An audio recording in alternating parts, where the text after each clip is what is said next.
হযরত সিদ্দিক আকবর গড় থেকে বের হয়ে বললেন, ইয়া রাসূলুল্লাহ, রেডি আছি। ৮০,০০০ দিরহম। কত দিরহম?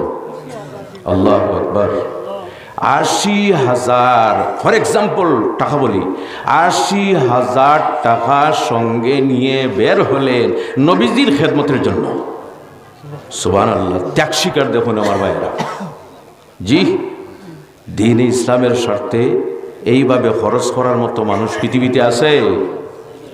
বর্তমানেও আছে, হয়তো আমরা জানি না। আছে বর্তমানে, আল্লাহ নবীর আশিক বর্তমানেও আছেন কিনা? আছে। ৮০,০০০ দিরহম সঙ্গে নিয়ে বের হয়েছেন নবীজির খেদমতের জন্য খরচ করতে। হাঁটতে হাঁটতে সামান্য দূর অগ্রসর হলেন। অগ্রসর হওয়ার পরে আল্লাহর হাবিব বললেন, বন্ধু, আর যদি অগ্রসর হয় তাহলে মক্কার জালিমেরা পরিচয় পাবে এবং আমাদের পিছে দেওয়া করে কিন্তু আমাদেরকে পাকড়াও করবে। সামনে একটা পাহাড় দেখতেছি, সেই পাহাড়ে আমরা উঠে যাই।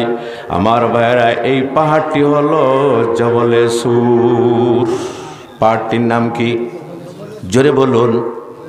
হাজি সাহেব যারা হজ গেছেন, যারা এই পাহাড়ে উঠেছেন, তারা বুঝবেন নিচ থেকে উপর পর্যন্ত ৫,০০০ ফিট উঁচা। আল্লাহু আকবার। আমি উঠেছি, যতবার হজে গিয়েছে আমি এই পাহাড়ে উঠেছি। ৫,০০০ ফিট উঁচা। কোনো বাকায়দা রাস্তা নেই, সরকার রাস্তা করে তৈরি করে দেয় নাই। হাঁটতে হাঁটতে এমনিতেই রাস্তা হয়ে গেছে। আমি যখন উঠলাম, উঠার পরে আমার মনের মধ্যে বড় দুঃখ লাগলো। ১৪০০ বছর অতিক্রম হয়ে গেছে, এখন পর্যন্ত ভালোভাবে কোনো ধরনের রাস্তা নাই। সেই সময় তো বর্তমান যুগের মতো রাস্তা ছিল না। হায় নবীজি সিদ্দিক আকবর সেই পাহাড়ে যখন উঠলেন, উঠার পরে বললেন, ইয়া রাসূলুল্লাহ, এই পাহাড়ের মধ্যে একটা গর্ত আছে, এই গর্তের মধ্যে প্রবেশ করা কিন্তু আমাদের জন্য প্রথমে সমীচীন হবে না। ইয়া রাসূলুল্লাহ, আপনি পাহাড়ের উপরে থাকেন আর আমি সিদ্দিক আকবর সর্বপ্রথমে গর্তের ভিতরে ঢুকে যদি কিড়ামাকড় কোনো বিষাক্ত প্রাণী থাকে এবং আবর্জনা যেগুলি আছে সেগুলি পরিষ্কার করার পরে রাসূলুল্লাহ আপনি প্রবেশ করবে। মহব্বত দেখুন আমার ভাইরা। খাদিম যদি হন তাহলে এইভাবে। সিদ্দিক আকবর গর্তের ভিতরে প্রবেশ করার পরে দেখলেন চতুর্দিকে কিন্তু ছিদ্র ছিদ্র আছে। সমস্ত ছিদ্র বন্ধ করার কোনো কাপড় নেই। নিজের কুর্তা ছিঁড়ে সমস্ত ছিদ্র বন্ধ করে ফেললেন, কিন্তু একটা ছিদ্র বন্ধ করার আর কোনো কাপড় নেই। নিজের ডান পার বুড়ো আঙ্গুল সামনে রাখে আল্লাহর হাবিবকে ডাক দিলেন, ইয়া রাসূলুল্লাহ, একটা ছিদ্র আছে, বন্ধ করার কোনো কাপড় নেই।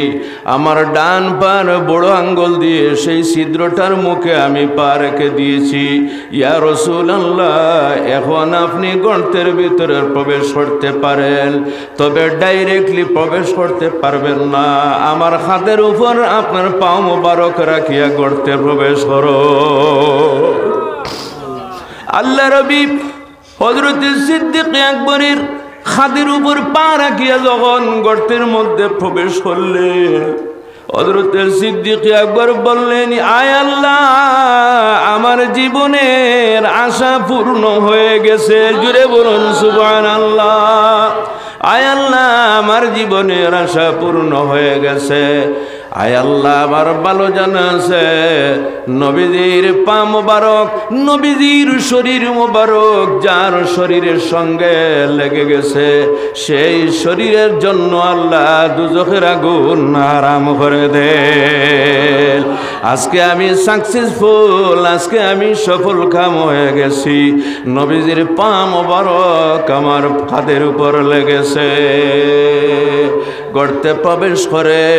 সিদ্দিক আকবর বসা অবস্থায় রাসূলুল্লাহ সিদ্দিক আকবরের ডান রানের উপর মাথা রাখিয়া ঘুমাইয়া যান।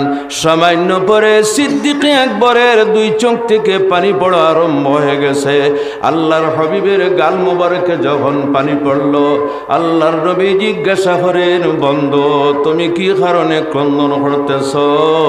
সিদ্দিক আকবর বলতেছিল, ইয়া রাসূলুল্লাহ, আমার ক্রন্দন করা ছাড়া কোনো উপায় নেই। আমি এই কারণে ক্রন্দন করতেছি, এই গর্তের ভিতরে বিষাক্ত একটা সাপ ছিল। সেই সাপ আমার পায়ের মধ্যে কামড় মেরে দিয়েছে। আমার চিন্তা হলো, আমার জানের চিন্তা নেই, আমার প্রাণের চিন্তা নেই। আমার চিন্তা হলো, আমি যদি মারা যাই তাহলে নবীজি গর্তের মধ্যে একা কিন্তু থাকবে। আমি যদি মারা যাই তাহলে নবীজি একা গর্তের মধ্যে পড়ে থাকবে। এজন্য আমার ক্রন্দন, এই কারণে আমি ক্রন্দন করতেছি। সাপের বিষের কারণে আমি ক্রন্দন করতেছি না। আল্লাহর হাবিব বলেন, হে বন্ধু, আমি শুধুমাত্র নবী নয়, আল্লাহ সুবহানাহু ওয়া তাআলা গোটা পৃথিবীর মানুষের জন্য আল্লাহ আমাকে চিকিৎসক বানিয়ে পাঠিয়ে দিয়েছে। নবীজি কি চিকিৎসক ছিলেন না?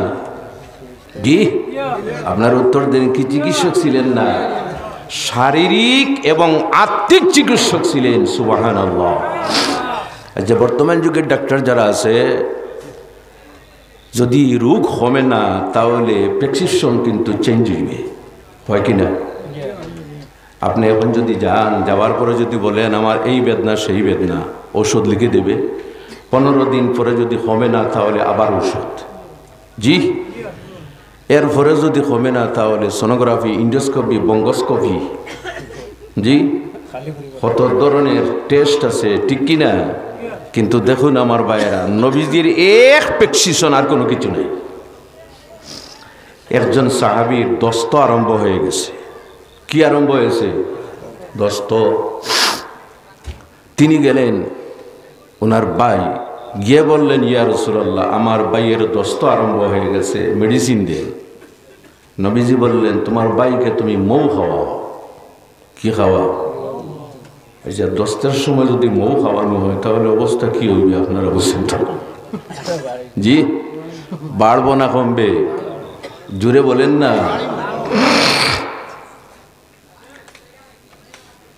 ঘরে গিয়ে বললেন, ভাই নবীজি বলেছেন মৌ খাওয়ানোর জন্য। 1 চামচ মৌ যখন খাইয়ে দিলেন তখন দেখা গেল দস্ত আরো বেশি। দৌড় দিলেন, গিয়ে বললেন, ইয়া রাসূলুল্লাহ, উপায় নাই, আগে তো একটু কম ছিল, এখন তো আরো বেশি। নবীজি বলেন মৌ খাওয়া। মনে মনে ভাবতেছেন, এইবার যদি খাওয়াই তাহলে তো ডাইরেক্ট লাইন। জি, আল্লাহর হাবিবের নিকটে আবার আসলেন। আসার পরে বললেন, ইয়া রাসূলুল্লাহ, আমার ভাইয়ের দাস্ত রোগটা আরো কিছু বেড়ে গেছে। আল্লাহর হাবিব বলেন, সাদাকা কাউলি ওয়া কাযাবা বাতনু আখিক। আরে আমার সাহাবী, তোমার ভাইয়ের পেট মিথ্যা হইতে পারে, কিন্তু আমি রাসূলুল্লাহর কথা মিথ্যা হইতে পারে না। মৌ খাওয়াও, জোরে বলুন সুবহানাল্লাহ। ঘরে গিয়ে যখন আবার মধু খাওয়াইলেন, খাওয়ানোর সঙ্গে সঙ্গে দস্ত রোগ ভালো। সুবহানাল্লাহ। প্রেসক্রিপশন বদলাইছে? জি, একটাই। এজন্য আমার ভাইয়েরা, গর্তের মধ্যে প্রবেশ করলেন দুইজন, কিন্তু মুখটা খোলা। কি? মুখ খোলা। সাড়া দেবেন আপনারা? কি? মুখ খোলা। এখন যদি পাহাড়ের উপরে আসে যদি কেউ দেখে তাহলে দেখতে পারবে কিনা? পারবে, ডাইরেক্ট দেখতে পারবে। দেখো আমার ভাইয়েরা, নবীজি শুধুমাত্র মানব জাতির নয়, গাছ বৃক্ষ লতা পাতা পাহাড় পর্বত নদ নদী মাছ গাছপালা সবার জন্য কিন্তু রহমতুল লিল আলামিন। আল্লাহর হাবিব যখন গর্তের ভিতরে প্রবেশ করলেন, নিকটে একটা যুগযুক্ত গাছ ছিল।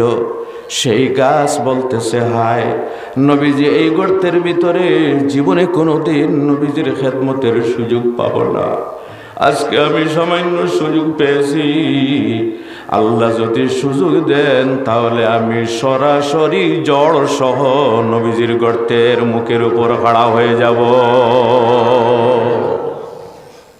গাছটি ডান দিকে বাম দিকে নড়াচড়া করে ডাইরেক্ট জড় সহ লাফ দিয়ে রাসূলুল্লাহর গর্তের মুখের উপরে সে খাড়া হয়ে গেল।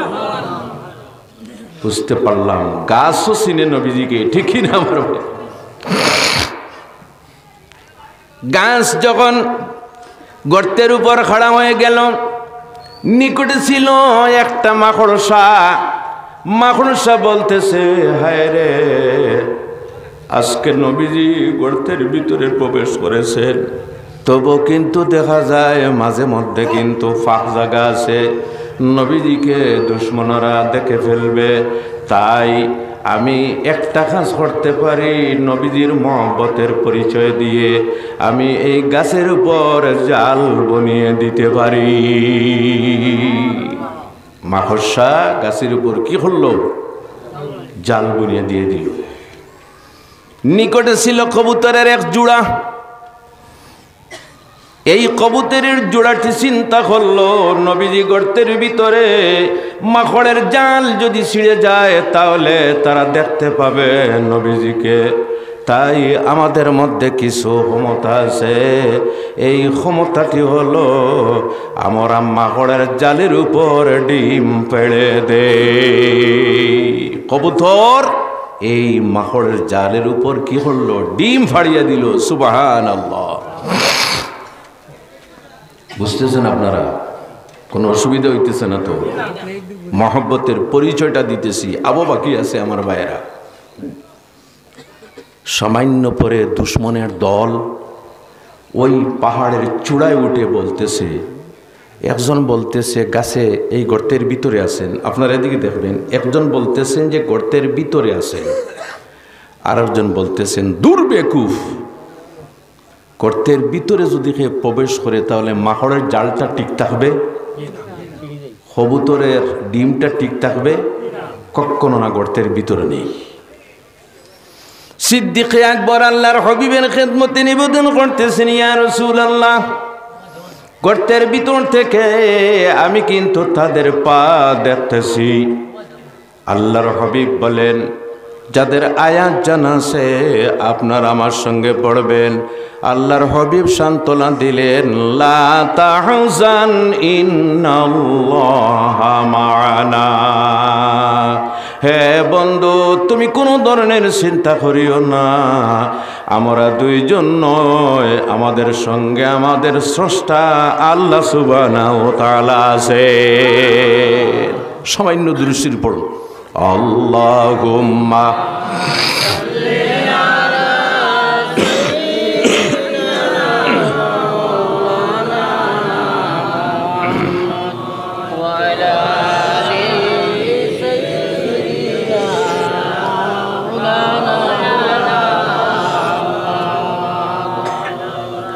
Allahumma salli ala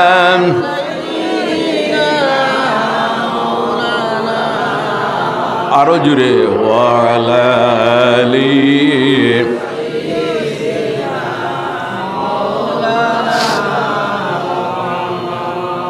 আল্লাহ সুবহানাহু ওয়া তাআলা বলেন, হে দুইটা প্রাণী কবুতর এবং মাকড়, আমি আল্লাহ তোমাদের উপর খুশি হয়ে রিজিকের ব্যাপারে আমি কিয়ামত পর্যন্ত তোমাদেরকে শান্তি বানিয়ে দিয়েছি। কিয়ামত পর্যন্ত তোমরা নিশ্চিন্ত রিজিকের ব্যাপারে। আচ্ছা, আপনারা দেখবেন মাকড় হাঁটি হাঁটি খোরাক খুঁজায় না, এক জায়গায় থাকে। জি, আল্লাহ বলেন, হে মাকড়, তুমি এক জায়গার মধ্যে থাকবে আর আমি আল্লাহ তোমার রিজিকটা তোমার জালের মধ্যে আমি পৌঁছে দিব। আমার নবীর সঙ্গে মহব্বতের পরিচয় দিয়ে সামান্য ত্যাগ স্বীকার করেছিলে, যার জন্য আমি আল্লাহ তোমার রিজিকটা আমি তোমার ঘরের মধ্যে পৌঁছাইয়া দিব। হে কবুতর, তুমি রিজিকের জন্য কিন পাশা হয়ে গেছো, আপনারা অন্যান্য কান্ট্রিতে যদি যান বা আমাদের দেশে যদি দিল্লিতে যান, দিল্লির যা মসজিদে অনেক কবুতর আছে কিনা? যদি আপনারা সৌদি আরবে যান, অন্যান্য দেশে যদি যান, তাহলে দেখবেন মানুষ হাজার হাজার ব্যাগ ছোট্ট ছোট্ট পলিথিনের টুঙ্গার ভিতরে আছে। 1 রিয়াল 2 রিয়াল দিয়ে কিনে কবুতরের খোরাক হিসাবে রাস্তার মধ্যে ফেলে দে। নবীর সঙ্গে মহব্বতের পরিচয় দেওয়ার কারণে আল্লাহ দুনিয়ার মধ্যে রিজেকের জন্য বাদশা বানিয়ে দিয়েছে। তাহলে আমরা কি পাইমু না? জি, আমরা পাইমু? আপনাদের সন্দেহ আছে বোধহয়। জি, আমার মনে হয় ডাউট আছে। জোরে বলুন, আমরা কি পাইব? জোরে বলুন, পাইব। আপনারা বুক ফুলাইয়া কেন বলেন না? নিশ্চয় যদি কেউ আল্লাহর হাবিবের সঙ্গে ঠিক ঠিক মহব্বত যদি থাকে, তাহলে দুনিয়া আখিরাতে আল্লাহ রিজিকের বাদশা বানিয়ে দিবেন। জোরে বলুন সুবহানাল্লাহ। তবে মহব্বতটার প্রমাণ দিতে লাগবে। কি প্রমাণ? সময় সময় মহব্বতের প্রমাণ দিতে লাগবে। একটা ঘটনা বলি, মজা করার জন্য নয়। হয়তো আপনারা পড়েছেন লাইলি এবং মজনুর গল্প, পড়েছেন তো আপনারা? জি, কতটুকু সত্য তা বলবো না, কিন্তু ঘটনা আমি পড়েছি মসনবী শরীফের মধ্যে, এজন্য বলছি। লাইলা হলো একজন মেয়ে লোক, আর মজনু হলো তার পাগল। একবার দেখা গেল লাইলার ঘরের সামনে অনেক মজনু। এখন তো সবাই দাবি করতেছে আমি এই লাইলার মজনু। লাইলাকে বলা হলো, আগে তো আমরা শুনেছি তোমার মজনুন একজন, এখন দেখতেছি একজন নাই, কয়েকশো। তখন মজনুন বলল, ঠিক আছে, আজকে পরীক্ষা করে দেখি আমার কোনটা আসল কোনটা আর নকল কোনটা। জি, হঠাৎ সামান্য পরে দেখা গেল একটা প্লেটের মধ্যে ক্ষীর, বড় একটা প্লেট, এই প্লেটের মধ্যে কিছু ক্ষীর দিয়ে লাইলা বাইরে পাঠিয়ে দিল আর বলল আমার মজনুকে দিয়ে দিও। এই প্লেট ক্ষীরের যখন বাইরে আসলো, আসার পরে সবাই বলতে লাগলো আমি আসলে মজনু, আমি আসলে মজনু, আমি আসলে মজনু। 5 মিনিটের মধ্যে প্লেট সাফ। পরিচয় পাওয়া গেল না মজনুন আসল কোনটা। সবাই দাবি করতেছে কি?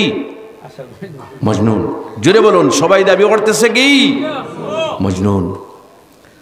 মজনুনকে বলা, লাইলাকে বলা হলো, বুঝতে পারতেছি না, তোমার তো মজনুন একটা নয়, কয়েকটা। এখন দেখবে কোনটা আসল আর কোনটা নকল। সামান্য পরে আবার একটা প্লেটের মধ্যে একটা ছুরি দিয়ে বাইরে পাঠিয়ে দিল। ওই নকল যারা ছিল তারা মনে মনে ভাবতেছে এইবার বোধহয় ক্ষীর ছাড়া পনির আসতেছে। জি, দৌড় দিয়ে যে সময় প্লেটের নিকটে গিয়ে দেখলো প্লেটে কোনো কিছু নাই, তখন দেখা গেছে একটা চাকু আছে। লাইলা বলতেছে আমার মজনুকে বলিও যে পেট অপারেশন করিয়া কলিজা যেটা আছে সেটা বাইর করিয়া দিতে। এক এক করিয়া এক মজনু নাই, সব শেষ। একজন নাই। আগে তো ছিল হাওয়া, আর এখন দেওয়া। বলেন না, আগে ছিল, এখন তাও দেওয়া টাকা নয়, কোনটা? কলিজা নাই, সব নকল ছিল। আসল যেটা ছিল দূরে ছিল। সে দৌড় দিয়ে সে বলল আমার লাইলা কি চেয়েছে তোমরা আমাকে বলো। তখন তাকে বলা হলো তোমার লাইলা তোমার কলিজা চেয়েছে। সঙ্গে সঙ্গে চাকু হাতে নিয়ে সে বলতেছে আমার লাইলাকে আগে বলো আমার ডান দিকের কলিজা দিব না বাম দিকের কলিজা দিব, কোন দিকের কলিজাটা দিব? তখন লাইলা বলতেছে কলিজার প্রয়োজন নেই, আমি আমার আসল মজনুনের পরিচয় পেয়ে গেছি। এজন্য আমার ভাইয়েরা, নবীজির মহব্বত অন্তরের মধ্যে নিশ্চয় আছে। এই মহব্বত যদি না থাকে তাহলে কোনো মানুষ কিন্তু প্রকৃত মুমিন কোনো সময় হইতে পারবে না।